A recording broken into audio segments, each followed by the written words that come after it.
Can you hear me?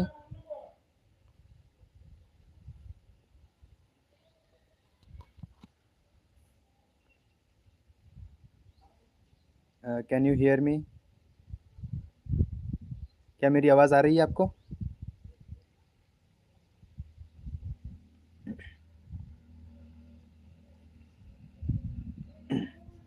Okay.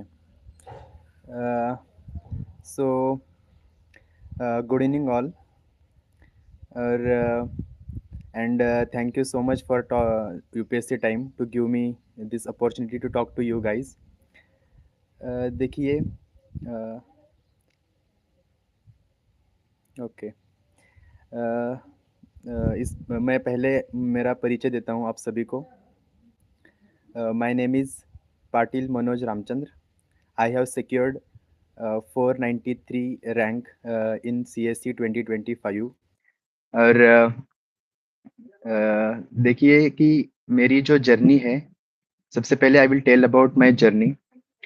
मैं I have completed my school education from the Zila Parishad school in Maharashtra.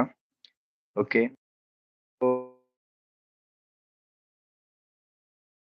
Education मैंने यहीं पे मेरे मेरे my father is also teacher, तो उनके ही स्कूल में मैंने कंप्लीट किया.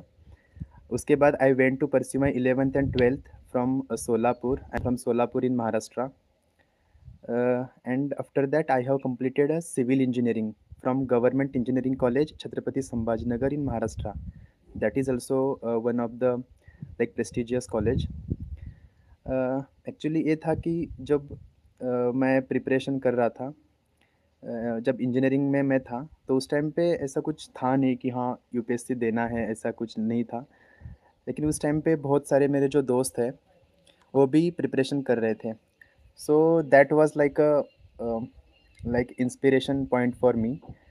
And my father has also wanted me to be like a civil servant.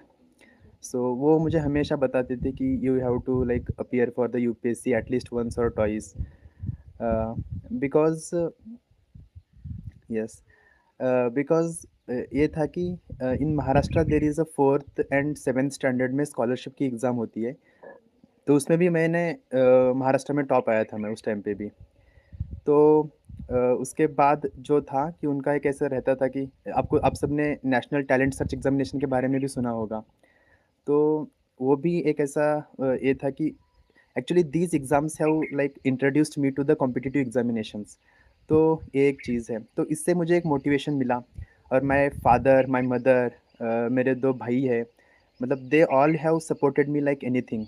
So that I can't express that in a words. Okay. और दूसरा है कि मेरे कुछ फ्रेंड्स हैं, जैसे एक शामल करके मेरी फ्रेंड है, या बाकी ऐसे बहुत सारे दोस्त हैं. एक सूरज निकम करके है. तो ऐसे बहुत सारे मेरे जो दोस्त हैं उन्होंने मुझे बहुत मोटिवेशन दिया. सूरज निकम ऑलरेडी आईआरएस ऑफिसर है, तो उन्होंने भी मुझे बहुत हेल्प किया मेरी स्ट्रेटेजी में. तो क्या होता है ना कि मुझे ये लगता है कि you have like a support from your family as well as your friend, and वो मुझे मिला.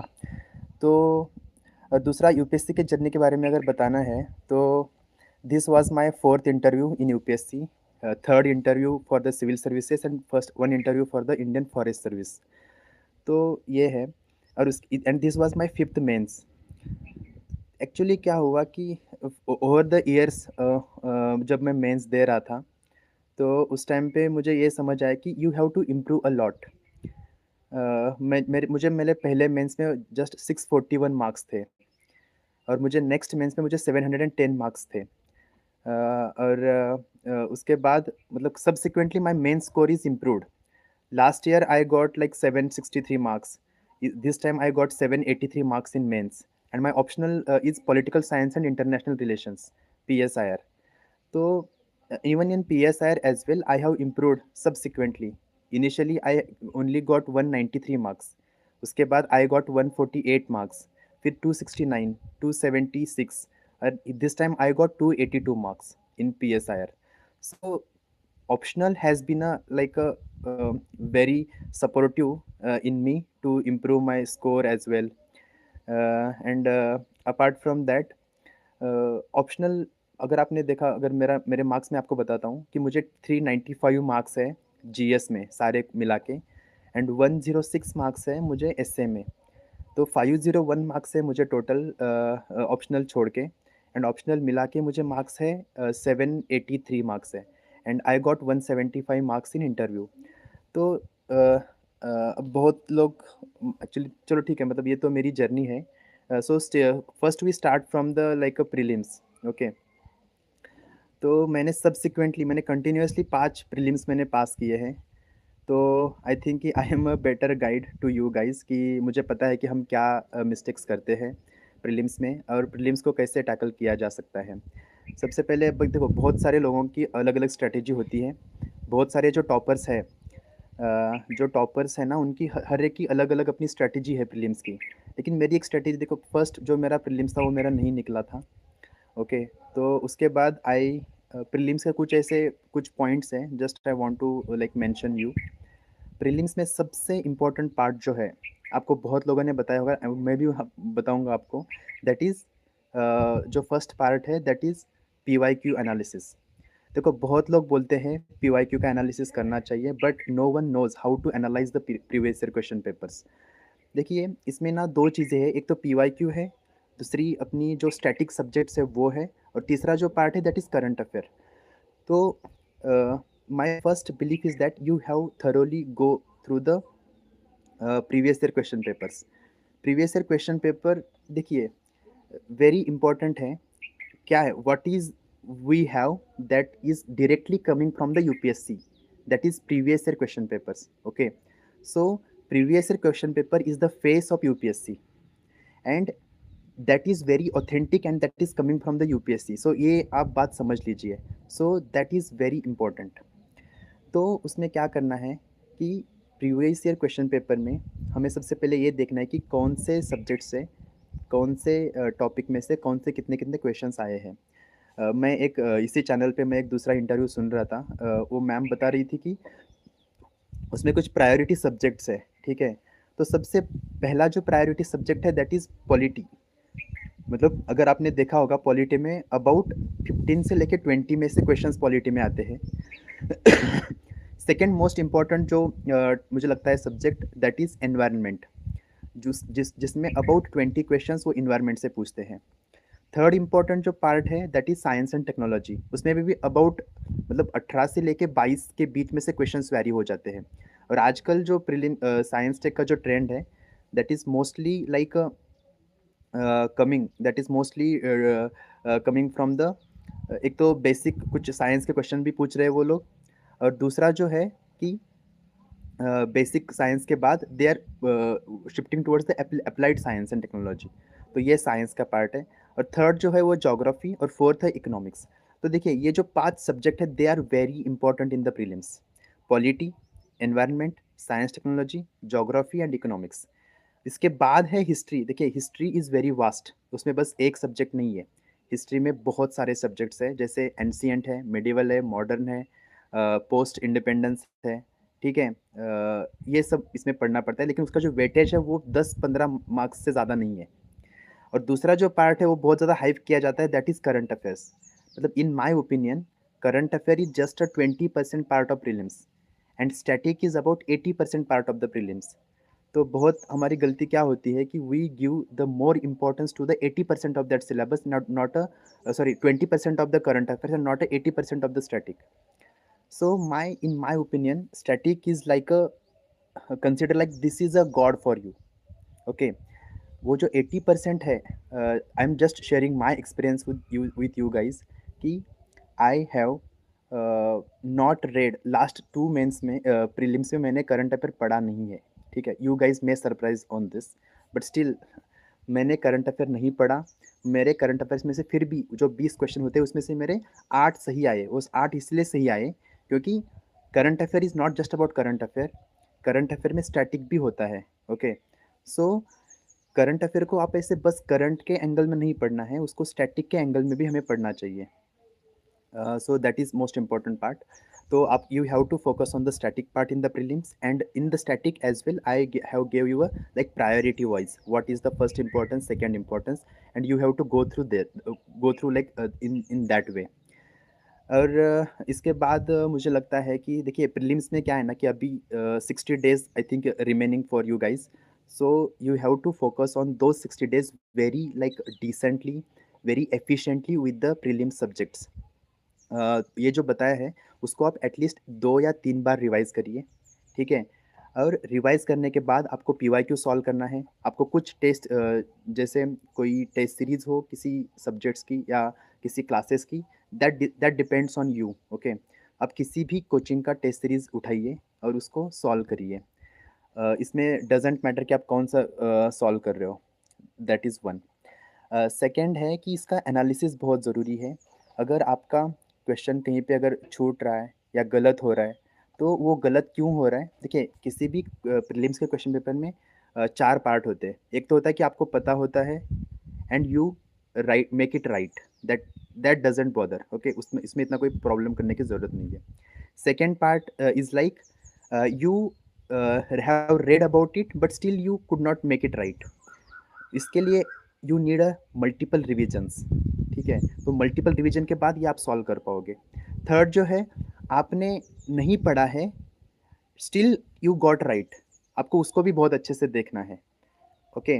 बिकॉज़ क्या होता है, आपने नहीं पढ़ा लेकिन आपका तुक्के से सही आ जाता है, तो you should not like depend on the like तुक्का। You have to be very much like aware that कि if anything is coming in any test series, so you have to be very much vigilant कि yes हाँ, ये question जो है ये मुझे आना चाहिए इसका आंसर, ठीक है?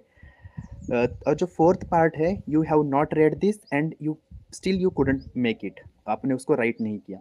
तो इस 4 पार्ट में आपको प्रीलिम्स के जो क्वेश्चंस है उसको आपको डिवाइड करना है और इन 4 ही पार्ट्स को आपको उसी एंगल से सॉल्व करने की कोशिश करनी है, ठीक है? तो जो लास्ट के जो 3 पार्ट है, you have to go very thoroughly even into the PYQ question papers as well and even into the जो टेस्ट सीरीज़ जो होते हैं उनके उनमें भी। तो इससे क्या होता है ना, देखिए I actually call it as a knowledge gap. क्या होता है कि आपने अगर पढ़ा है, दैट इज़ योर नॉलेज। आपने पढ़ने के बाद भी आपको नहीं आ रहा है तो उसमें एक गैप क्रिएट हो जाता है, that is knowledge gap. And ये जो नॉलेज गैप जो है वो टेस्ट सीरीज़ के थ्रू हम भरने की कोशिश कर सकते हैं। तो जस्ट बी विजिलेंट और आपके मतलब आइज़ और ईयर ओपन रखना चाहिए हमेशा, प्रीलिम्स के टाइम पे और मेंस के टाइम पे भी। इसका मतलब आई विल टेल यू। तो ठीक है, मतलब ये प्रीलिम्स का है। और दूसरा प्रीलिम्स का जो क्वेश्चन पेपर सॉल्व करने की स्ट्रैटेजी है, मुझे ये क्वेश्चन पूछा गया था कि व्हाट इज़ द स्ट्रैटेजी? तो उसमें ये है कि देखिए 30 टू 35 क्वेश्चन जो होते हैं प्रीलिम्स में, I think everyone can make those 30 to 35 questions right, okay? So in the first round itself you have to focus on those 30 to 35 questions, okay? That is very important first. Second जो round होता है उसमें क्या होता है कि आपने क्या अगर if you in the first round you solve like at least go through all the questions, you may come across 30 to 35 questions which you know, but then again जो 30 to 35 क्वेश्चंस है, that you may be you could eliminate one और two options into the prelims. मतलब जो अपने अपने options होते हैं उसमें से आप एक या दो आप एलिमिनेट कर पाते हो, लेकिन you can't like reach to the question itself. और जो लास्ट के जो 20 to 25 क्वेश्चंस होते हैं, दे आर लाइक मीन्स किसी को नहीं आएंगे वो, no one can solve those questions, like very difficult level I can say. And this is very constant in the last 4 5 years into the prelims. So you have to make all those 30 to 35 initial questions right, that is most important, because that is like those questions are from directly from the static topics, those directly from the which you read through the like normal resources. So you have to make them right first. Second, जो मैंने बोला कि you can eliminate one or two options from the like questions.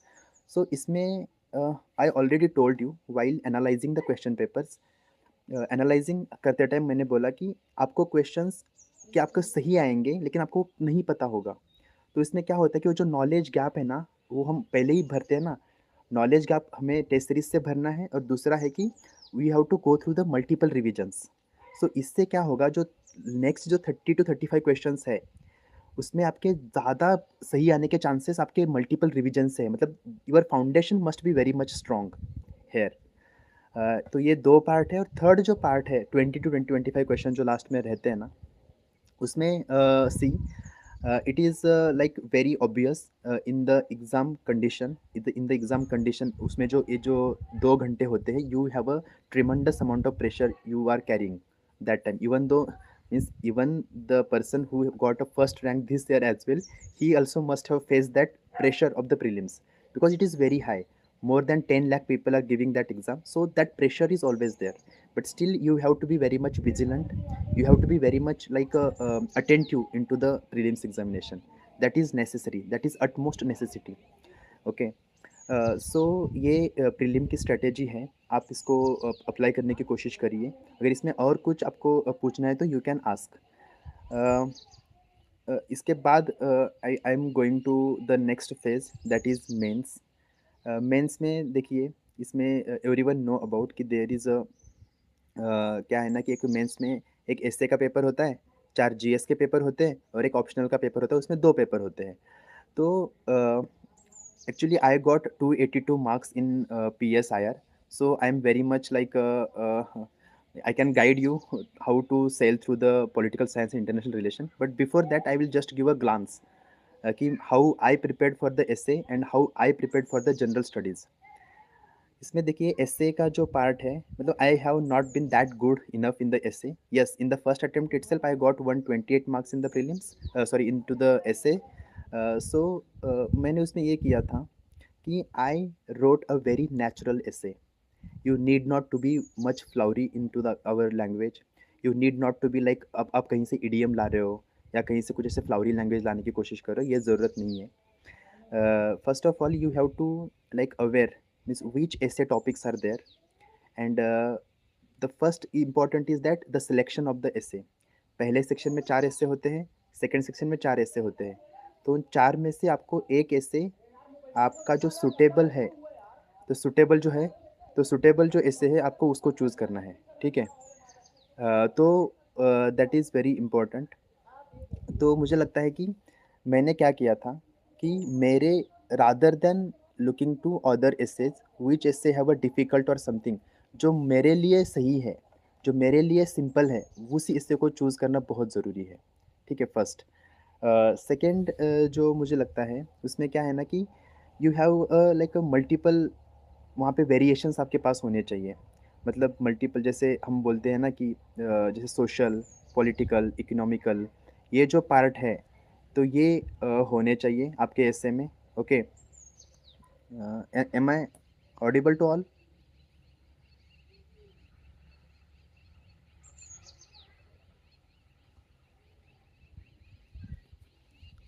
Okay, हाँ, तो ऐसे में, हाँ, ऐसे में मैं ये बोल रहा था कि हमें सारे जो पॉइंट्स हैं ऐसे के, वो हमें कवर करने चाहिए। और दूसरा है कि ऐसे में एनेक्डोट देना बहुत ज़रूरी है, ठीक है। अगर एनेक्डोट हमने सही से दिया तो ऐसे का एक स्टार्ट सही से हो जाएगा। उसके बाद anecdote is just like a introduction, उसके बाद बॉडी, और उसके बाद कंक्लूजन। यही है सेम जो हम जनरल स्टडीज़ के क्वेश्चंस में करेंगे, वही सेम जो पार्ट है हमें यहाँ पे करना है। ओके, तो सेम देखिए मैंने क्या किया था कि इसमें आप you can have a multiple templates for the essays. Like first anecdote जो होगा, आप एक में एनेक्डोट दे सकते हो, और एक में आप कोई तो ऐसा एक इमेजिनरी वाला कोई तो दे सकते हो, या कोई रियल जो इंसिडेंट हुआ है उसके बारे में दे सकते हो, कोई कोट से भी आप स्टार्ट कर सकते हो। दैट डिपेंड्स ऑन यू, मतलब how efficient you are into the writing of like essay, that is depend on you. So that is second part of the essay। और थर्ड जो होगा, जो बॉडी का पार्ट जो होता है, उस बॉडी के पार्ट में जैसे मैंने बोला कि you have to cover all the parts, all the sectors, जैसे सोशल, इकोनॉमिक, पॉलिटिकल, हिस्टोरिकल। तो इसमें भी एक ऐसा प्रायोरिटाइज होना चाहिए। देखिए ऐसे बहुत सारे, एक वसंत दाभोलकर करके, you can write about, right the name of his him. लेकिन वसंत दाभोलकर 2022 में टॉपर है, 139 उनको ऐसे में मार्क्स है। उसके बाद एक विवेकानंद, गौतम विवेकानंदन करके एक है, उनको 149 मार्क्स थे। तो इनके जो एसेज है you have to read. Okay, तो उनसे आपको एक चीज़ पता चलेगी कि how they are constructing the topic of that essay, और उसको हमें कैसे करना है। उसके बाद जो है कि you have to like go through, like thoroughly go through the essay topics. And essay का जो एक कोहेरेंस है वो आपको मेंटेन करना है।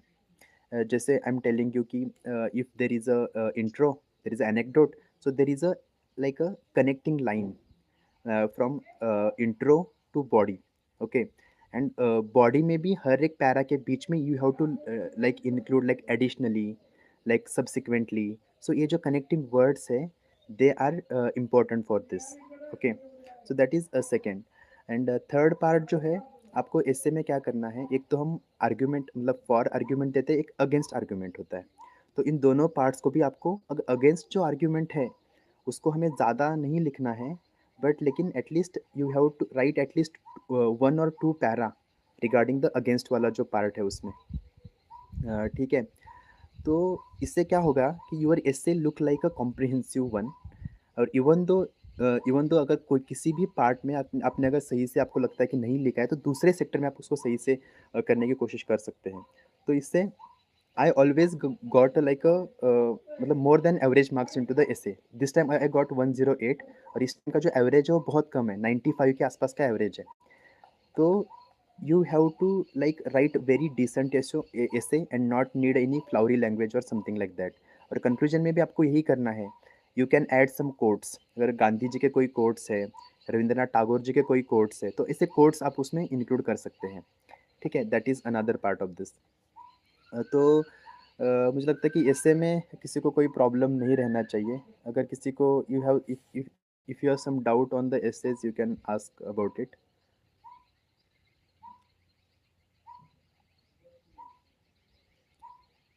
Okay, all right. इसके बाद देखिए, I will just like give a glance about GS general studies. उसमें भी मेरा जो 40 है, इस बार मुझे GS1 में 98 मार्क्स है, तो I think that consider one of the good score. And recently मुझे लगता है कि यूपीएससी टाइम ने भी एक कोई तो टॉपर है, उनको 117 मार्क्स है। आप उनके भी मतलब GS1 के बारे में उनके जो गाइडेंस है आप उसके बारे में सुन सकते हैं। दूसरा देखिए, GS1 में you know about like there is a society and geography. ये जो दो पार्ट है they are most important, because geography में से आपको 100 क्वेश्चंस आएंगे, सोसाइटी में से आपको 80 मार्क्स के क्वेश्चंस आएंगे। मतलब 100 प्लस 80 180 सोसाइटी प्लस जोग्राफी है। So how important they are, मतलब मोर देन 60-70% मार्क्स इन दोनों को है। तो you have to focus on that. And third part is about the GS1, that is history. Again, मतलब how we see essay for the sorry history for the prelims ना। History में भी देखिए, उसमें बस 10-15 क्वेश्चंस प्रीलिम में आते हैं, उसी तरह यहाँ पे बस 70 मार्क्स का आएगा। So history is not that much like a bigger factor into the GS1। सो उसमें भी क्या है ना, हिस्ट्री बहुत वास्ट है, जैसे मैंने पहले भी बोला। This is like art and culture भी, हम अगर हिस्ट्री में हमने अगर उसको काउंट किया, तो फिर आर्ट एंड कल्चर है, एंशिएंट है, मिडिवल है, मॉडर्न है, पोस्ट इंडिपेंडेंस है। तो it is very vast. So you have to be very much like a strategic, like means which how to study. मतलब जब जो प्रीलिम्स के बाद के जो 3 महीने होते हैं, उस टाइम पे अगर हम और एक सेशन इस पे ले सकते हैं, but I am just giving you like आपको एक इंट्रो टाइप का मैं दे रहा हूँ इसमें। तो you have to focus on the geography and you have to focus on the society part GS1 के लिए। GS2 के लिए जो है, उसमें देखिए, I got a very decent score in the GS2। This time I got about 106। Last time I got about 115 marks. So मुझे लगता है कि we have to be like GS2 में एक बहुत ज़रूरी है। उसमें देखिए 3 पार्ट है GS2 के। एक तो है पॉलिटी, दूसरा सोशल जस्टिस, और थर्ड है इंटरनेशनल रिलेशंस। और इसमें इंटरनेशनल रिलेशन का जो पार्ट है वो 50 मार्क्स का क्वेश्चन आते हैं उसमें। तो इसमें हमें लिखना है। अब देखिए, बीइंग अ PSR स्टूडेंट, मेरे लिए IR इतना मतलब not a big factor, but still I did not get that much good score. ठीक है, इसमें क्या है ना कि IR के जो क्वेश्चंस होते हैं, we have to write like in a very, हमें इतने ऐसे स्कॉलर्स लिखते हैं उस टाइप से हमें नहीं लिखना है इसमें। We have to write like very easy in a easy language. We should not use like बहुत ज़्यादा कीवर्ड्स, जैसे एक देखिए, अब strategic autonomy, this is a very simple word, हम इसको यूज़ कर सकते हैं। लेकिन क्या है ना कि PSR में जैसे स्ट्रेटेजिक मिस कैलकुलेशंस या हार्टलैंड थेरी, तो ऐसे बहुत सारे वर्ड्स हैं। मतलब आप लिख सकते हैं, लेकिन उसका इतना फ़ायदा मुझे तो नहीं हुआ है। तो यू हैव टू लाइक मतलब आप उसमें sell you can sell through this. दूसरा जो इम्पोर्टेंट पार्ट है इसमें तो पॉलिटी का, मतलब more than I think 120 about 120 marks का जो आता है वो पूरा पॉलिटी का पार्ट आता है। पॉलिटी में एक तो लाइक कॉन्स्टिट्यूशन है, कॉन्स्टिट्यूशन में फंडामेंटल राइट्स है, फंडामेंटल ड्यूटीज़ है, तो दीज आर वेरी इम्पोर्टेंट। उसके बाद जो है इसमें सेंट्रल एंड स्टेट गवर्नमेंट का है। जैसे रिसेंटली जीएसटी पे क्वेश्चन आया था, मतलब 101 जो अमेंडमेंट है उस पे क्वेश्चन आया था, या रिजर्वेशन पे क्वेश्चन आता है इस पे। जो दूसरा जो पार्ट है that is about social justice.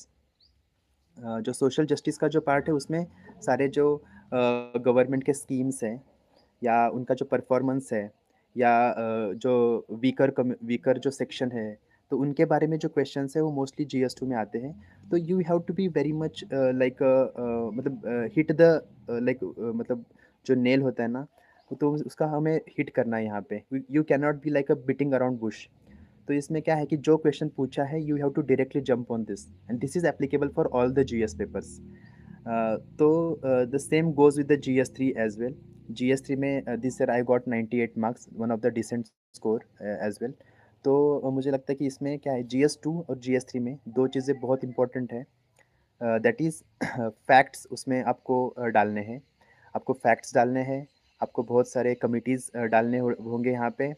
जैसे फॉर एग्जांपल अगर जो पीडीएस का शांता कुमार कमेटी है तो उसको हमें उसमें ऐड करना चाहिए, या एग्रीकल्चर में जो अशोक दलवाई कमेटी है डबलिंग फार्मर इनकम वाला, तो वो हमें इंक्लूड करना चाहिए, या स्वामीनाथन कमेटी है GS3 में, उसको हमें इंक्लूड करना चाहिए। तो ऐसे जैसे के विश्वनाथ कमेटी है सिक्योरिटी के लिए, इंटरनल सिक्योरिटी, तो ये कमिटीज़ हुए, या सुप्रीम कोर्ट के कुछ कुछ जजमेंट्स हैं, उस जजमेंट्स को हमें उसमें ऐड करना चाहिए। तो बहुत सारे फैक्ट्स आते हैं, जैसे एग्रीकल्चर के रिलेटेड है या इकोनॉमिक्स के रिलेटेड है। और देखिए इट इज़ वेरी इंपॉर्टेंट कि जो GS2 और 3 के जो आप जो सिलेबस जो है ना, you have to go through very thoroughly. जैसे for example in GS3 they are go they every year they ask question on the inclusive growth. So you are sure that कि इंक्लूसिव ग्रोथ पे question 100% आएगा। तो you have to prepare that part very thoroughly. Like what is the definition, मतलब standard definition जो world bank ने दी है उसका क्या डेफिनेशन है, उसको हमें इंट्रो में लिखना है। या सेकेंड जो पार्ट है कि हाँ इंक्लूसिव ग्रोथ में मतलब कौन सा सेक्शन आएगा, कौन सा पार्ट आएगा, उसको हमें कहाँ लिखना है, वो सेकेंड है। फिर थर्ड जो कंक्लूजन में हम ऐसा कोई कोट भी लिख सकते हैं, कोई मोदी जी का कोई कोट है, ठीक है, मतलब सबका साथ सबका विकास ये वाला कोट है, तो हम उसको कंक्लूजन में लिखेंगे। तो you have to be like prepared for the such questions, जो क्वेश्चन स्टैटिक है, जो हर साल पूछे जा रहे हैं। You have to be like prepared for that. तो ये मुझे लगता है कि GS2 एंड 3 का ये फ़ायदा ये है कि they are asking same question again and again, और यहाँ पे you can take a edge. Okay, so this is mostly about the GS2 and GS3। और जो फोर्थ पार्ट है दो GS4 का, I think I am not that good mentor for you guys to give advice on the GS4, because I maximum got 112 marks. That is not that good in the sense, because people are getting more than 120 125 marks, so you can take guidance from those. So now I'm directly shifting towards the optional subject, that is my optional subject is political science and international relations. So देखिए क्या है, जिस time देखो इसमें थोड़ा लोगों का ऐसे कुछ जनरल क्वेश्चंस जैसे होते हैं, जैसे कि ऑप्शनल कैसे चूज़ करें। मतलब मुझे क्वेश्चंस पूछा गया है ये कि ऑप्शनल कैसे चूज़ करें, जो अभी जो स्टार्ट कर रहे हैं प्रिपरेशन, या अभी नेक्स्ट टाइम एग्ज़ाम देंगे। मेरे हिसाब से देखिए, फर्स्ट इम्पॉर्टेंट है जब हम ऑप्शनल चूज़ करेंगे उस टाइम पे, if you are coming from such a background, in the sense if you have completed your graduation in particular thing, so that becomes very natural choice for the optional. Okay, but in my case that was not my background, like my degree is in civil engineering. But when I saw the syllabus of civil engineering, whatever I have studied in the 4 long years, that all was included into the syllabus. So that became very difficult for me to choose civil engineering as an optional. Then I started exploring other options. First, I went to sociology. then public administration, then I went through geography, and then political science. I chose political science for 2 to 3 reasons. First is about I have a like a very great interest into the international relations. While I was in my college days, then I already started to taking interest into the international relations. So that was one part. Second is about when you see the political science as a optional, actually there is a lot of coherence or convergence between political science as a optional and the syllabus of the general studies GS. तो इसमें क्या होगा, while you guys are preparing for the political science, you are covering so many topics from the GS2, and mostly that is social justice वाला part है या polity वाला part है या इंटरनेशनल रिलेशन वाला पार्ट है, तो you need not to like study like more about those for the like extra time लेके उनको पढ़ने की ज़रूरत नहीं है. That is a second part. Third part is about while choosing the optional you have to be like जो उसमें कितने मार्क्स आ रहे हैं ना.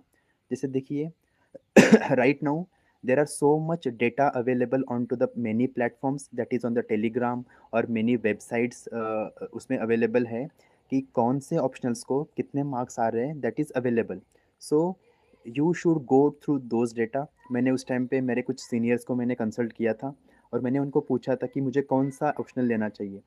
तो क्या किया उन्होंने, मेरे सामने कुछ डेटा भी रखा कि देखिए सोशियोलॉजी में इतने मार्क्स आ रहे हैं, टॉप स्कोर इतना है, या ज्योग्राफी में इतना है, पब्लिक एडमिनिस्ट्रेशन में इतना है. तब मैंने देखा कि political science has been a very decent optional. उसमें कभी भी इतना नीचे नहीं गया है स्कोर, ना कभी इतना ऊपर भी गया है. तो इसमें 350 मार्क्स नहीं आएंगे जैसे मैथमेटिक्स में आते हैं. लेकिन मैथमेटिक्स में you can't have a coherence of GS studies, general studies. Okay. तो that is important while choosing the optional. Like उसमें मार्क्स भी आने चाहिए, हमें इंटरेस्ट भी चाहिए, और दूसरा है कि उसका जो सिलेबस जो है उसका मटेरियल कितना अवेलेबल है, ये भी हमें देखने की बहुत ज़रूरत है. If we see the political science as a optional, उसका material, lot of material is available in the like in the market. तो उसका मुझे एक फ़ायदा हुआ. तो आई थिंक कि ये बहुत ज़रूरी है वाइल चूजिंग ऑप्शनल्स. अब second I am telling about some resources about political science. ये भी मुझे पूछा है कि रिसोर्सेज के बारे में. देखिए टू बी ऑनेस्ट, मैंने जो एक पॉपुलर क्लास है उसके मैंने कुछ नोट्स भी लिए थे. मैंने वहाँ पे क्लासेस भी किया था पॉलिटिकल साइंस का. तो उस क्लासेस में से मुझे बहुत फ़ायदा हुआ है. और दूसरा उसके बाद I have joined 2 to 3 classes का मैंने टेस्ट सीरीज़ मैंने जॉइन किया था. तो उससे उसका फ़ायदा ये है कि you always keep like analysing your questions and the questions, उसके आंसर्स, और उसका जो मॉडल आंसर होता है उसके साथ कंटिन्यू एनालिसिस कर सकते हैं. एंड द जो इवेल्युएशन होता है that is coming from different backgrounds like different people. So you may like come across like some lacunae within you while answer writing. तो ये that is applicable for every GS and every essay, and it is also applicable for uh, your essay as well and your optional as well. तो मैंने क्या किया कि optional में जो है उसमें मैंने देन आई स्टार्ट की. उस ऑप्शनल में मैंने क्या किया डिटेलिंग में. जैसे first of all I told you like कि ऑप्शनल में मुझे जो फर्स्ट है मुझे 193 मार्क्स थे. उसके बाद I improve to 248, then 269, then 276, और अभी मुझे I got a 282 marks. So the shift is mainly because the first I want to tell you guys, I was very much thorough in the reading of the syllabus. First of all, I was actually aware the each and every point of the syllabus. Second is about the resources which I used for the political science. Those were very standard. I did not deviate from my materials, and I kept reading newspaper because political science is a very dynamic optional. You have to aware about the current events. You have to aware about current judgments of the Supreme Court and what is current happening into the international relations. So I was continuously reading newspaper, and I was reading Indian Express newspaper very thoroughly. So you also may refer that newspaper, but that is very good newspaper in the sense they are giving the detailing of the news is very like in a very thoroughly, very in a like a clear manner. So this helps you to understand that matter like a crystal clear. You will not have any confusion about that event after reading that particular newspaper or after reading that particular news, first of all. Second is about the material which I mentioned you earlier.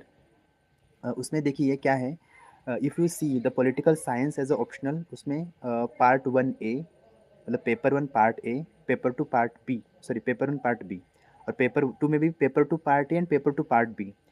तो see इसमें ये है कि जो paper 1 part ए है that is most पूरा जो theoretical part है, और पेपर 1 पार्ट बी जो है that is Indian government and politics, IGP उसको पॉपुलरली बोला जाता है। तो उसमें है कि उसमें जो इंडियन कॉन्स्टिट्यूशन है, पार्टी सिस्टम है, फेडरलिज्म है या फाइनेंशियल फेडरलिज्म है, और उसके बाद कुछ इकोनॉमिक जो रिलेशन है इंडिया का, मतलब जैसे मिक्स्ड इकोनॉमी एटसेट्रा, उसमें वो जो पार्ट है। तो आई am telling you and everyone from the PSIR background, और जो भी प्रिपेयर कर रहे हैं उनको पता है ये चीज़ कि the paper 1 part A is the foundation of whole political science and international relation optional का।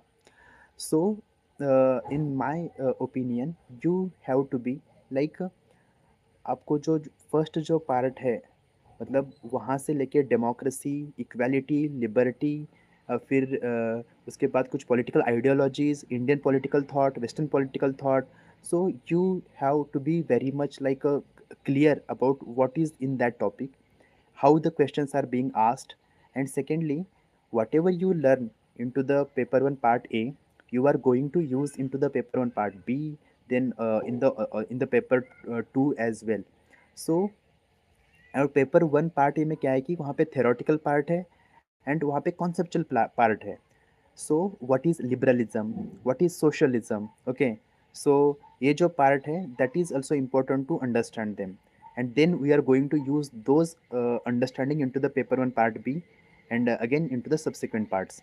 सो दैट इज़ सेकेंडली जो है उसमें इंटरनेशनल रिलेशन का जो पार्ट है पेपर 2 का, उसमें आई एम टेलिंग यू कि उसमें भी सेम है। जो पेपर 1 पार्ट ए का जो पार्ट है, पेपर 2 पार्ट ए का, उसमें कंपैरेटिव पॉलिटिक्स है और उसमें इंटरनेशनल रिलेशन का कुछ थ्योरेटिकल पार्ट है।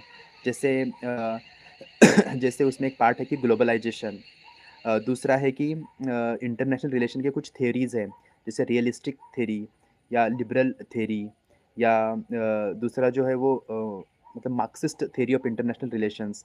तो ये जो पार्ट है, these are also coming directly from the paper on part A. So have you must that much intelligent that you should connect the every part of the syllabus like a interdisciplinary manner. Or why I got 282 marks, the main reason I can think of is like I tried to interconnect the things, and I tried to interconnect from paper 1 part A to paper 2 part B as well. So this is what that interconnection is, and this is what the interdisciplinary approach is. Okay, so in my opinion, you have to be I think understood. You should understand that what is the demand of the question and what is actually the reality. For example, if this year, if you have gone through the UPSC like PSIR paper 2, this the mains paper 2, you may came across like so many questions were asked on the President Donald Trump and his policies. Okay, and why they have asked these questions, you should analyze that uh, because USA is still a global power, and the actions of the US president has been immense, not just on India, not just on the Western world, but on the whole world. So, and how they are impacting directly onto the Indian foreign policies, how they are impacting on our strategic autonomy, how they are impacting our trade, our economy. So these are very like important part. So what whenever there is a so much churning happening into the world affairs, those questions are obvious to appear in the examinations. And even those questions are appeared into the GS2 part, that is international relation वाला जो part है, वहाँ पे भी वो questions arise हुए हैं. So the questions are not random, okay, they are coming from certain context, because UPSC expect that if you have a PSIR as a optional, you must know any such like major happenings into the world affairs very thoroughly, and that thoroughness should reflect in our answers. Okay, so our main everyone must focus that our answers, because we are not physically available in front of the examiner or the checker who is there to explain what I have written. So your examination, your paper, your answer is the face of your like perspectives. So uh, try to concise, try to clearly mention what exactly your thought behind the question have asked, and what should be the way forward. One question was asked like, what is Trump's the policy on visa, H1B visa, and how India should go further into that. So sorry, in my opinion, you have to clearly mention what India's official stand is about those H1B visa, and how India can reduce the burden, or reduce the obligations on it by having some trade deal with the USA, or how can we negotiate with the USA. So that must reflect within our answers. Secondly, while I was saying to you guys that you must go through the newspapers, and that newspaper is not just for the general study papers, okay, that is for general studies, that is for your essay, and that is also for your optional as well. And your optional can be anything, okay. Newspaper is important. So, and into the PSR part, while I was asking you guys to read about the Indian Express newspaper and the editorial part of that, so you have to extract some decent statements of the international relation from that newspaper, and you should directly use into your answers. That makes a very a differential impact on your papers. Even you guys may surprise that you may aware about there is a vantage of Palki Sharma Upadhyay that is on the first post.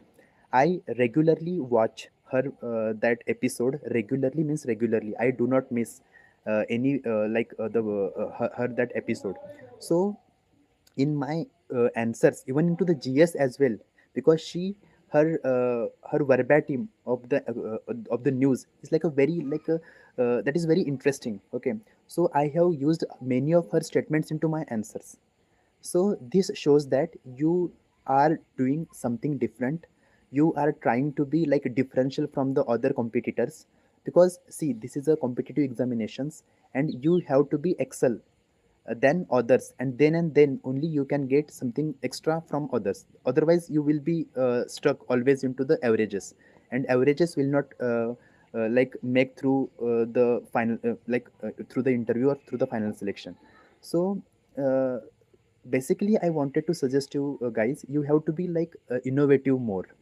You have to be innovative, and I usually mention that you have to be vigilant. So these two words come together.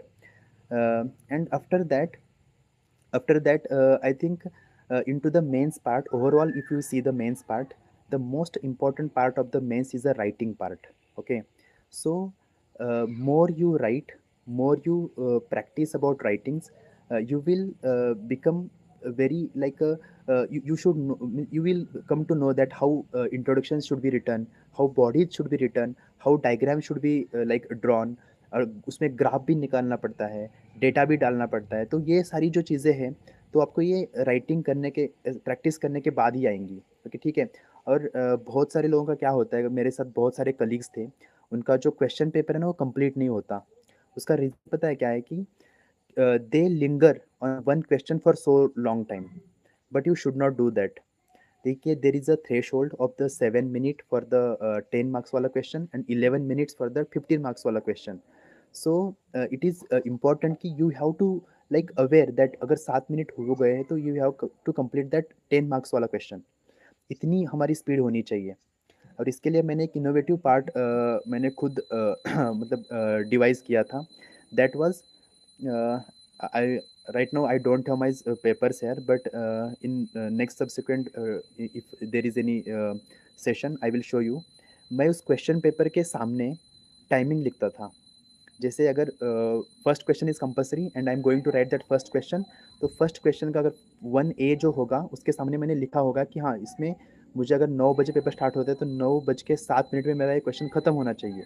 तो that is what I was expecting from myself. अगर if you are doing this from the first question itself, then actually you are like saving your time for the subsequent like questions। तो ठीक है, तो ये मुझे लगता है कि बहुत ज़रूरी है। यू हैव टू बी, हम बोलते हैं ना कि पढ़ाई में हमारा डिसिप्लिन होना चाहिए, पढ़ाई में हमारा प्लानिंग होना चाहिए। That planning must reflect in your examination as well. So the same exam के लिए जो ज़रूरी है, we have to prepare it from early days always. Okay, and this applicable to prelims. Okay, prelims के लिए भी एप्लीकेबल है। ऐसा नहीं करना है हमें कि अगर कोई अपने कोई टेस्ट पेपर लेके आप बैठे हो तो आप उसमें 2 ढाई घंटे उसमें आप इन्वेस्ट कर रहे हो, नहीं, या 1.5 घंटे में ख़त्म कर रहे हो, नहीं। You have to sit for the 2 hours like continuously. आपको बैठना है, उसके बाद आपको सॉल्व पूरा 2 घंटे सॉल्व करने के बाद ही उसको आपको उस जगह से आपको उठना है। तो this is like a real examination type हमें उसमें ऐसा प्रैक्टिस करनी है। ठीक है, ये इसका पार्ट है।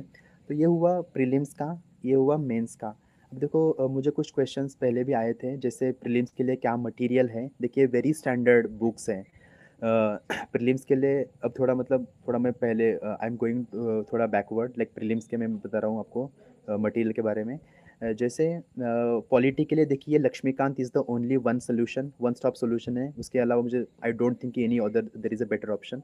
सेकंड, अगर इन्वायरमेंट का देखा जाए तो वहाँ पे कुछ मल्टीपल हैं, आप कोई भी एक आपको जो अवेलेबल है। मैंने तो इन्वायरमेंट के लिए शंकर आइस का मैंने यूज़ किया था, तो you can read that as well. Third, economics के लिए देखिए मेरे कुछ ऐसे नोट्स निकाल के रखे थे मैंने, I don't know which book was that. एक गणेश करके कुछ तो बुक है इकोनॉमिक्स का, तो उसमें से मैंने एक्सट्रा करके रखा था। उसके बाद I tried to make update with the current affairs, that is about economics part. Third, अगर जोग्राफी के लिए देखिए वेरी सिंपल, 11th और 12th की एनसीईआरटी है, उसको ही बस पढ़ना है हमें, उसके बाहर नहीं जाना है। ये हुआ जोग्राफी का। उसके बाद साइंस टेक का जो है, देखिए science tech is purely on the basis of the current affair. Science and technology जो भी आएगा उसमें से we have to complete that. Third देखिए अब है एंशियंट, मेडिवल और मॉडर्न। इसमें एंशियंट और मेडिवल के लिए तमिलनाडु का जो स्टेट बोर्ड है उसके बुक्स है। और जो आर्ट कल्चर है उसके लिए जो एनसीईआरटी का फाइन आर्ट्स करके एक बुक है। ठीक है, तो उसको हमें करना है। और जो थर्ड पार्ट जो है उसमें क्या है ना कि अभी जो मॉडर्न इंडिया उसमें स्पेक्ट्रम का जो बुक है उसको हमें रेफ़र करना है। ठीक है, तो मुझे लगता है कि ये प्रीलिम्स के लिए है। मेंस के लिए देखिए कि मेंस का जो पार्ट है उसको मैंने आपको बहुत अच्छे से बता दिया है। और इंटरव्यू का जो पार्ट है उसमें भी आई थिंक ये इंटरव्यू के बारे में देखिए। इंटरव्यू को हम पर्सनालिटी टेस्ट बोलते हैं यूपीएससी में। तो personality actually interview shows your like your real personality. Okay, तो जो पर्सनालिटी है उसमें you have to reflect your like compassion, your empathy towards the people. Okay, that is one part. Second is about you have to be very much like honest in the interview. और तुम्हारा जो background है वो आपका reflect होना चाहिए, आपने जो स्टडी किया है उसको आपका रिफ्लेक्ट होना चाहिए। थर्ड जो है, अगर आप कहीं पे काम कर रहे हैं तो right now I am working as a associate consultant into the ministry of skill development.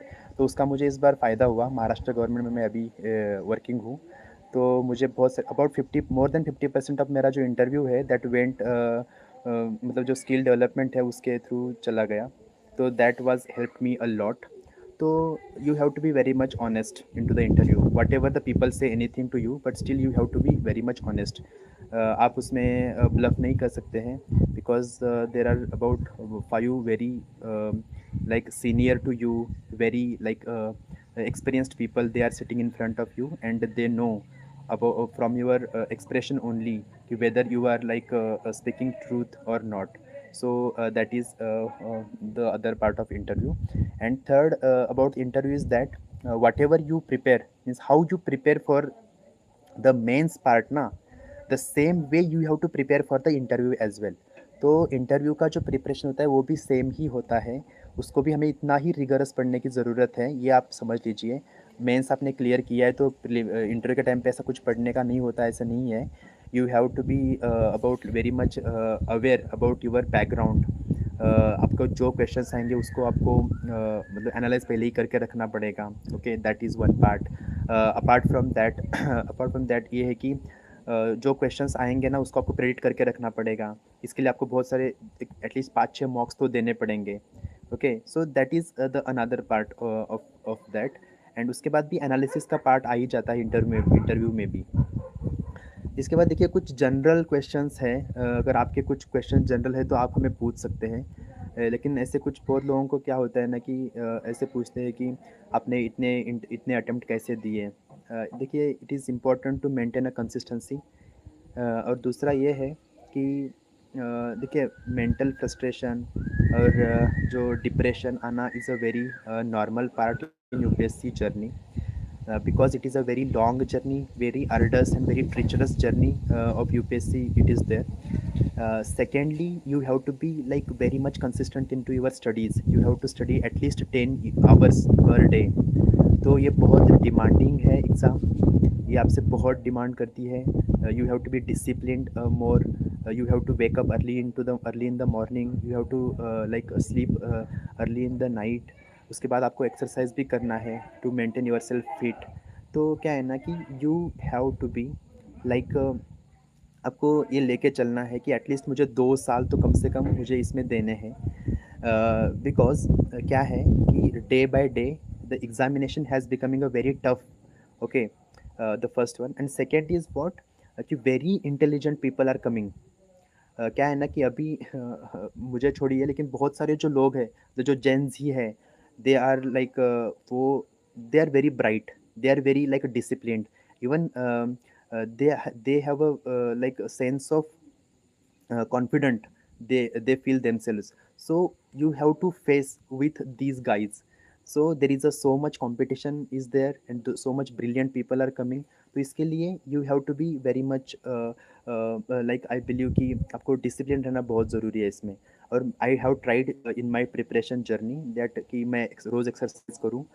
दूसरा मुझे रोज़ दोस्तों के साथ जब जब भी मैं जहाँ पे भी चाय पीने जाऊँगा या खाने के लिए जाएंगे तो try to be in your studies only. हमें डिस्कस वही करना है। अगर मेंस नज़दीक आया तो you have to discuss about mains. Okay, तो अगर प्रीलिम्स नज़दीक आया तो you have to like make a group of yourself and make a discussion within the group. तो ये बहुत ज़रूरी है। दूसरा बहुत लोगों का ये क्वेश्चन होता है कि सर आपको जब लो फील होता है तो आप उस टाइम क्या करते हैं। तो देखिए it is but obvious that आपको लो फील होना, इट इज़ बट ऑब्वियस, ठीक है। तो उस टाइम पे एक तो है यू हैव टू यूर आपकी कोई तो हॉबी होगी, आपको उस हॉबी को मेंटेन करना है। जैसे मेरी हॉबी है कि लिसनिंग टू ऑडियो बुक्स और दूसरी मेरी हॉबी है कि मेडिटेशन करना। तो आप इन दोनों चीज़ों को, आपकी जो भी हो, बहुत लोगों को ड्राइंग पसंद है, ठीक है, बहुत लोगों को बहुत सारी चीज़ें पसंद होती है, तो यू हैव टू लाइक मतलब परस्यू दैट हॉबी। वही हॉबी जो हमें यूपीएससी के डिटेल्ड एप्लीकेशन फॉर्म में भी लिखनी है। तो इससे क्या होगा कि यू बिकम ये जो लॉन्ग जर्नी है, ये आपको जर्नी ऐसी बहुत मतलब हेक्टिक नहीं लगेगी, ठीक है। सो ये इसका पार्ट है। और इसके अलावा बहुत सारे लोग ऐसे भी पूछते हैं कि जिस टाइम आप फेल होते हैं, ठीक है, फेल होने के बाद बहुत ज़्यादा नर्वस होना, बहुत ज़्यादा डिप्रेशन में जाना, that is also very normal. But you have to take yourself some थोड़ा टाइम खुद को रखिए। उसके बाद नीड नॉट अभी रिजल्ट आ गया तो उसके बाद जल्द तभी स्टार्ट करने की ज़रूरत है, ऐसी नहीं है। Because you have to take some time for yourself. थोड़ा कहीं तो घूमने भी, लास्ट ईयर जब मेरा रिजल्ट नहीं आया था तो मैं ऋषिकेश गया था घूमने। तो you have to give some space to your mind as well, this is also very important. ये बहुत लोगों को समझ नहीं आएगी इस चीज़ को, लेकिन जो फेस करेगा ना दे नो अबाउट इट। ये है। इसके अलावा आई थिंक अगर if you guys have any questions related with this you can ask.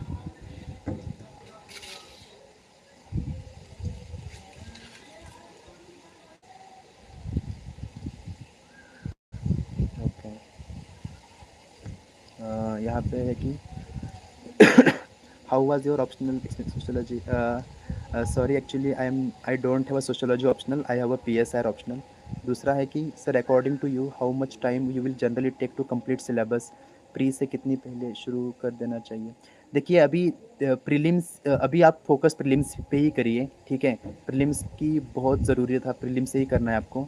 Answer writing की टिप्स, ठीक है, ठीक है।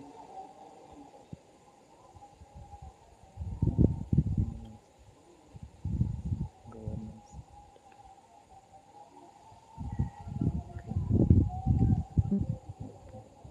ठीक है। देखिए सोशियोलॉजी मेरा ऑप्शनल नहीं था। एग्रीकल्चर के बारे में देखिए, I will talk to sir. अगर जब मेंस का टाइम आ जाएगा ना तो we will be taking the mains का जो हम सिलेबस है उसके लेंगे। उसके रिलेटेड थोड़ा डिटेल में हम देख सकते हैं। अभी आई थिंक कि हम इस जो लाइव चैट है इसको एंड करेंगे, क्योंकि अभी 1 घंटा 56 मिनट्स भी हुए हैं। और दूसरा, unfortunately where right now I am in a village, and unfortunately there is a no electricity right now, so that's why I have to sit on the terrace. So अभी it is getting like अभी थोड़ा late हो रहा है, तो I may not be visible to you after this. So I'm sorry for this actually you guys, यहाँ पे थोड़ी इलेक्ट्रिसिटी का प्रॉब्लम हुआ है, इस वजह से I can't continue after this. So and if any if you guys have any like problems or something, the UPSC times पे हम दूसरा एक कोई तो सेशन और एक कर सकते हैं, ठीक है?